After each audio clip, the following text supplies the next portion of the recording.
Assalamualaikum warahmatullahi wabarakatuh. Perkenalkan, nama saya Ros, saya dari Fakultas Teknik, Program Studi Teknik Industri. Saya di sini akan mempresentasikan karya ilmiah saya yang berjudul Rancangan Sistem Informasi Pendidikan Berbasis Web pada SDIT Persis.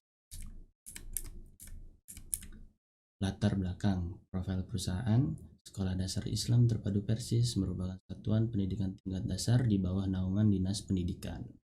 Permasalahan pengelolaan secara manual justru memerlukan biaya yang jauh lebih besar dan menghasilkan layanan yang tidak terlalu berupa seringnya terjadi kesalahan data, layanan akademik kepada siswa atau siswi yang lambat dan rentan human error, pengerjaan hal yang sama berulang kali dan biasanya banyak menghabiskan biaya tambahan seperti kebutuhan kertas, tinta, printer, dan lain-lain akan meningkat.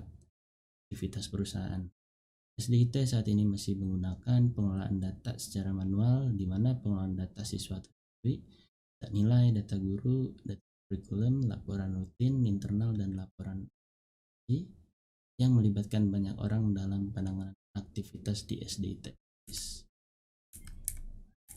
Perumusan masalah 1. Bagaimana proses bisnis saat ini yang sedang berjalan di SDIT Persis Cabang Ciganitri. 2. Bagaimana kebutuhan informasi SDIT Persis Cabang Ciganitri. 3. Bagaimana perancangan sistem informasi di SDIT Persis Cabang Ciganitri. Tujuan menjawab dari permasalahan yang ada.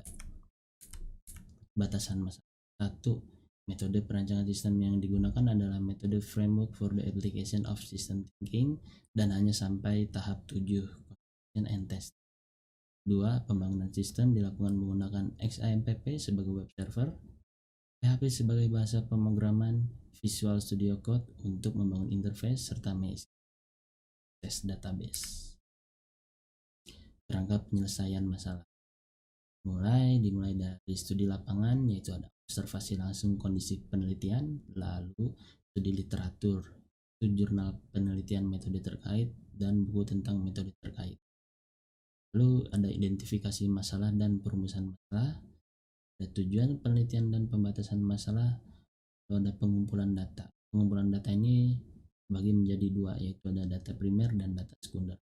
Pertama, data primer yaitu wawancara pihak sekolah, wawancara orang tua. Data sekunder, proses pencatatan dan perekapan data siswa, data guru, dan mata pelajaran.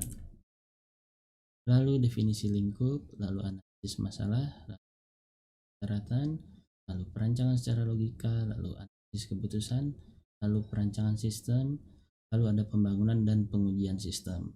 Dimana jika sistem tidak berjalan dengan baik, tidak sesuai dengan yang kita harapkan, maka akan dilakukan pembangunan dan pengujian kembali. Jika sistem sudah berjalan dengan baik dan yang sesuai dengan yang diharapkan, maka lanjut ke kesimpulan dan saran, lalu selesai. Di sini adalah proses bisnis pendaftaran saat ini yang digambarkan menggunakan BPMN yang dapat dilihat pada gambar berikut. Pun sama, yaitu proses bisnis kegiatan belajar mengajar saat ini yang digambarkan menggunakan BPMN yang dapat dilihat pada kebutuhan fungsional sistem. Kebutuhan fungsional sistem ini adalah proses yang akan terjadi di dalam sistem yang akan saya buat nanti. Kebutuhan non fungsional sistem berhubungan dengan perangkat lunak dan perangkat keras yang digunakan dalam pembangunan sistem yang ada. Alat perancangan sistem yang saya gunakan yaitu pertama adalah diagram model use case, menggambarkan efek fungsionalitas yang telah diharapkan oleh sistem. 2. Data flow diagram menggambarkan arus data pada sistem. 3. Entity relationship diagram menggambarkan struktur data dan hubungan antar data.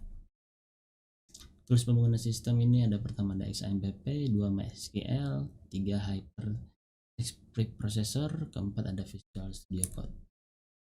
Ini adalah keseluruhan dari proses bisnis sistem yang ada yang digambarkan menggunakan BPMN yang dapat dilihat pada kesimpulan. Proses bisnis yang ada, proses bisnis yang sedang berjalan pada SDIT Persis Cabang Ciganitri saat ini masih menggunakan pengolahan data secara manual. Sistem yang saat ini dibutuhkan di SDIT Persis Cabang Ciganitri yaitu sistem yang mempermudah pendaftaran calon siswa baru, mempermudah pengumuman hasil kelulusan calon siswa baru, mempermudah pengelolaan dan penyimpanan di database untuk data kelas, data guru, data siswa, data ruangan, data akademik. 3. Perancangan sistem informasi untuk SDIT PSS Cabang Ciganitri berbasis web dengan menggunakan pendekatan metode Framework for the Application of System Thinking. Saran 1. Perlu adanya sosialisasi kepada staf administrasi, guru kelas, guru mata pelajaran, dan siswa yang akan menggunakan sistem pendidikan agar sistem yang telah dibuat dapat dipahami dan membantu aktivitas di SDIT Cabang Ciganitri. 2. Perlu membeli web hosting provider untuk mengakses program secara online, diakses oleh setiap pengguna program tersebut. Terima kasih, sekian presentasi dari karya ilmiah telah saya buat. Mohon maaf bila banyak salah kata. Assalamualaikum warahmatullahi wabarakatuh.